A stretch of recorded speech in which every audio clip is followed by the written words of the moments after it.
Good morning again. Welcome to Engaging Live. Please tap on like, subscribe, Moza Music, Sisa Live Blue Nation with founder presiding BM Gaga. Now, as I tell you, Good Friday just to take on my highlights. Yes, nami ngikhona lana njengoba nazi ukuthi dala sizishwa ngithi ukuthi thina siphethwe nabo la sisaphetha khona. So-ke namhlanje sekuphelile-ke inkonzo yethu. So we want to speak to our ubaba wethu lana simuzwe ukuthi yena ngesinaye kuhambe kanjani ngoba nilalelile akithi nganixoxela ngathi ama-expectations yilawo. Ngicela ukunitshela ukuthi kwenzeke konke in such a way ukuthi ngifila ukuthi kumncane lo bhuti kumfishane ubhuti kimi. Mama uqinisile ngempela ababukeli nonke emakhaya uNkulunkulu bemuhle. Sihlelile kodwa uhlele phambili kwethu.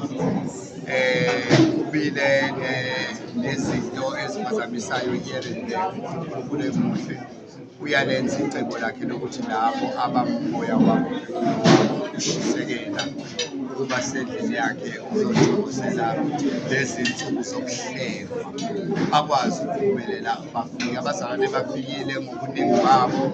uNkulunkulu usibusisile ezweni likaNkulunkulu kuxoxekile ngendlela yesimangaliso kwadunyiswa ngenhlabelelo kwakhiwana kahole ngendlela nje esicabanga ukuthi bacijile ngempela ukuthi baphume baye enkundleni bayosebenza.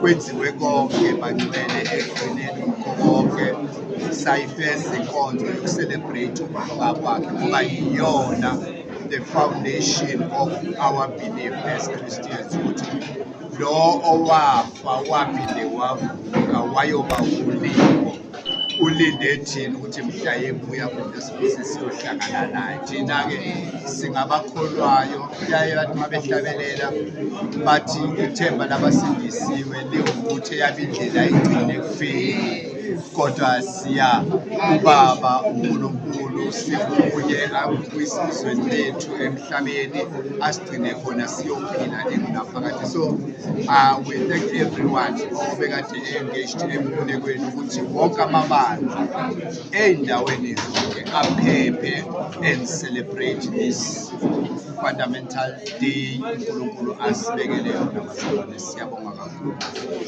Before we let you presiding leave, listen, catch us every Thursday, 6 until 9 we Engaging Live. Link here to Sounds of Azania, TikTok, Engaging Live. Before Simega Bishop Baham, presiding, just for you to know, one of the songs, the title track, last year, Christ Our Rock of Salvation, it has become an anthem, Yala Zayoni, with a song, what's the song? No Pagamazita, and we're Engaging Live. That song still number one for the third row. So that song, you can't ignore it. Go to TikTok, go to YouTube, everywhere, every church. Your Pagamazita. Just take us through that song. What came to your mind? Yeah, tell us about that track.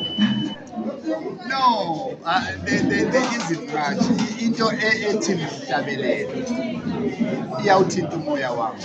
Usually uma kuhlatshelelwa I carefully listen to ama lyrics.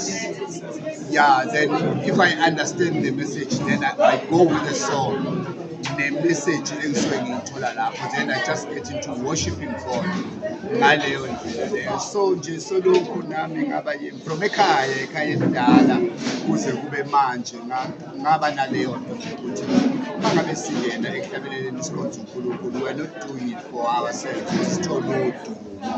We are blessing people, bringing them closer to God. So I appreciate it so much ukuthi ngizwe into efana nale ukuthi abazalwane bayayithokozela indlela esihlabelela ngayo. uNkulunkulu ababusise futhi nabo besalalela lo mculo ayihlanzile izinto zabo. Sibongile nathi, especially as leaders, sibonge kakhulu kwi-workshop sibe nayo. I think each appreciate every leader that was there in that meeting, every leader that is going back home now, every leader that is going back now to the branches, to the regions, to the circuits. Siphuma siphethe something esithembayo ukuthi izosikhulisa impilo ibandla lethu esilithanda kakhulu. Ngalalela ubishop wethu sikezohamba. Sizozama ukumtholela-ke manje umholi. Yes, sonitholela omunye umholi. Ningahambi hlalani lapho kunomholi esiyomlalela. Don't forget, go to Crest Our Rock of Salvation Facebook to catch on more highlight what happened. Crest Our Rock of Salvation, we believe. Subscribe and like.